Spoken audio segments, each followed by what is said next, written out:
Heyo everybody, today I'm gonna be reading the Piggy pages. So there's apparently this new update that came out last weekend that basically you have to find pages around all 12 chapters, 6 pages in each, so 6 times 12 is 72, so a total of 72 pages in the entire book 1. Book 2 didn't come out yet, so if you get all the pages, it basically fills out this journal/diary, and I believe if when the book 2 comes out, if you get all of those too, you get a secret skin. Who may it be? I don't know. It could be Detective Porky, it could be Zach, Zizzy's brother, or it could be a skin called Bookie, which sounds lame. But make sure to leave a like, share, and subscribe, and hit that notification bell if you haven't already. And alright, let's get into reading. So, book 1, alright. Chapter 1, the house. I was tasked to investigate reports of a missing child named Georgie. As I arrived at the Piggy household for any leads, I began to notice things were off. It was unusually quiet and quaint. A breeze of unease shrouded me as I stepped outside my vehicle. Without a moment to react, I blacked out and woke up in the bedroom of a house with a beaming headache. Someone had knocked me out and brought me here. But why? If they wanted to get rid of me, why didn't they finish the job? While attempting to piece things together, I encountered a strange, crazed... Ooh, we just called it a crazed pig. I couldn't have said it better myself, but, strange, crazed pig with different eyes and a hunger for harm. It didn't talk, it just chased me. Terrifying. As soon as I escaped the house, I decided to get back to the station and get help. What we have here seems to be much more than a missing animal case. The Piggy household looks oddly peaceful. Alright, that's house, I guess. Station. When I reached the station, I had found it to be unusually quiet. No officers celebrating, no criminals rattling their cell doors, nothing. Then the intercom system spurted out a warning to get to the garage. The voice sounded familiar. It was Doggy, my old partner. I don't know why he showed up on his day off. Maybe it was a distress call that all officers received while I was unconscious in the Piggy house. As I crept about to unlock the garage, I encountered yet another strange-looking pig. It appeared to have black eyes and a violent attitude just like the last one. What is it with these animals? What happened to them and what made them like this? Once I opened the garage door, fueled the escape car, and left with Doggy, I felt a sense of dread overwhelm me. I got out, but did not feel safe. I needed to find what was going on. Cells all empty. I guess they took advantage of the situation. I guess them is meaning the prisoners. Rash and Will. It turns out the gas can I picked up was almost empty because we found ourselves running out pretty quick. To make matters even worse, we stopped in the middle of the city.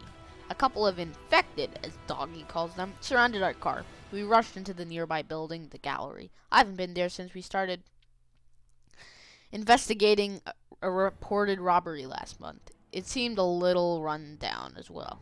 We quickly sealed the building, only to realize that infected entered as well. It was very strange to see a place once so calm become so chaotic.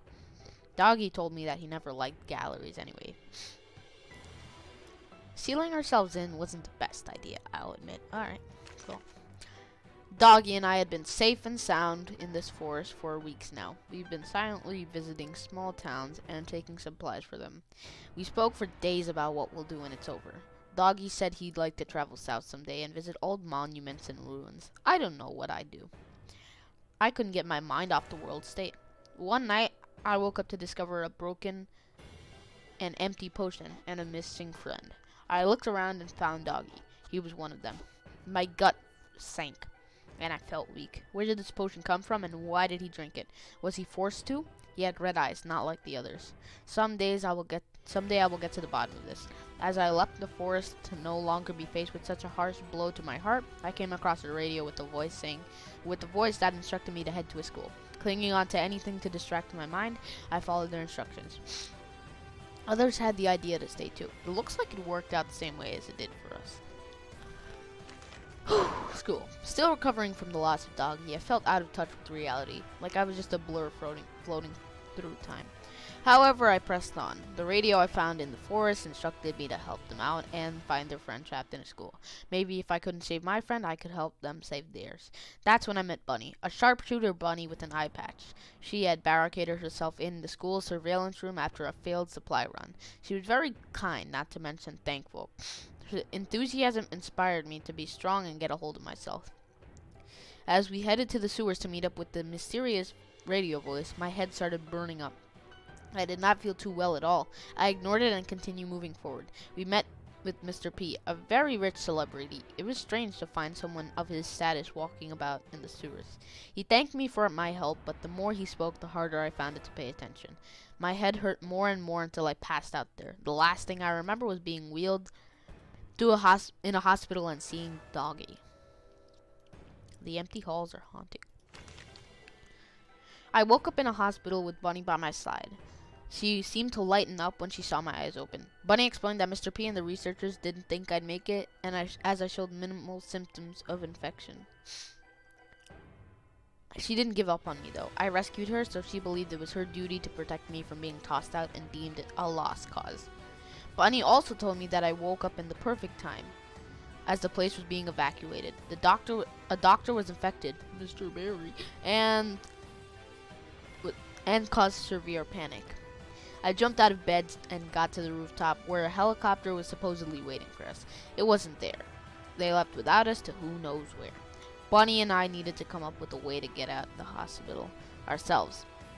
And fast. What a mess. It certainly seemed like a rush to get out of here. Alright. We made our way through the hospital and down to the underground metro. Oh my god. Bunny and I spoke about Mr. P. I told her my disbelief in him. I could not understand why he would not wait a moment longer for us. She explained that lately he had become more and more delusional. It's called Mr. P delusional. I mean, I always thought he was a crazy loco, but I guess delusional is a good way for it. Work. And obsessed with his search for a cure. Upon finally reaching the metro, I started to work on repairs for the tram. Bunny sat down, not feeling too well. She told me she needed to rest a little before going on, and lent me her crossbow. When the repairs were ready, she told me that she was infected. I was very reluctant to believe her. She explained that she was one of the test subjects of Mr. P's cure tests at the hospital. Hers did not go so well. I told her we could find the cure, and she could hold on long enough to find it. Bunny didn't want to go on, as she feared putting me in danger. I got in the tram, looking back at her as she stayed behind to fight off any infected that may still be there. My heart hurt and my fist clenched. I was going to find Mr. Potato Pants. You will be missed, Bunny. I arrived at Mr. P's Carnival to search for any leads on where he may be. Unfortunately, there was not much to be found besides an infected fox trapped inside a cage. I shiver at the thoughts of how he could have possibly ended up like that. I met two survivors there, Zizzy and Pony. Zizzy was a cunning, skilled fencer, and Pony was a... We just called Pony clumsy when he knocked out an infected for us. That is really rude! Pony was a clumsy yet comforting ally. They were kind enough to allow me to join them. They told me they were on a supply run, but found me on their way and trusted me enough. As I was led back to their safe house, they spoke a lot about untrustworthy people and how I should watch out for them. It seemed that this whole situation really brought out the worst in some. A beautiful sight in an ugly time. We arrived at the city, a rundown mess. They set up their safe house in a hotel, as it had plenty of beds and supplies. Recently, they had been running low. It was there that I learned a few things about my two new allies. Zizzy taught her younger sisters, Z and Zuzi, how to fight. Pony studied optometry like his father. I told him my story and how I was searching for Mr. P. Saying his name shook something in me, a negative emotion that burned inside my gut. As we spoke, we discovered a mysterious figure watching us. It didn't seem to be an infected, and it ran away when we noticed it. Zizzy and I ran after it. With all the traffic, it looks like it must have been faster just to run. Alright. We chased the figure to the mall, only to discover that it was George, the missing child. He had deep fear in his eyes when he found him in his little fort, coupled up with an awful stench. I asked him why he went missing. He told me about his family. They visited the hospital without him and came back acting strange. So he ran off to find his grandmother in the city in hopes that she could help him out. Unfortunately for him, the city seemed all act the same the way his family did by the time he got there. So he hid himself. This poor, cruel world took his family away from him. I cannot imagine what that must feel like at his age. So we brought him back to the safe house with us. It was there that I met the Safe Place crew. Zizzy's sisters, Zizzy's sisters, Mimi and Giraffe. Mimi was a smart engineer. She knew her way around technology quite well. Giraffe was a tough guy with a strong passion for nature and ecology. He loved plants. I wonder he likes grass. The meeting was short-lived, however, as Mimi had managed to find a working helicopter signal at a nearby military outpost. Pony informed us of the news. We left Georgie in care of the others as Pony, Zizzy, and I journeyed to the outpost. Georgie's hideout. I'm impressed with his survival skills. The outpost was swarming with infected soldiers. The three of us opened the sealed door of the plant where Mr. P presumably led to. As I prepared to enter, Georgie showed up. He snuck out of the safe place and followed us. I was not pleased to see him at all because he could have been easily harmed. It was a relief to see him unscathed, though.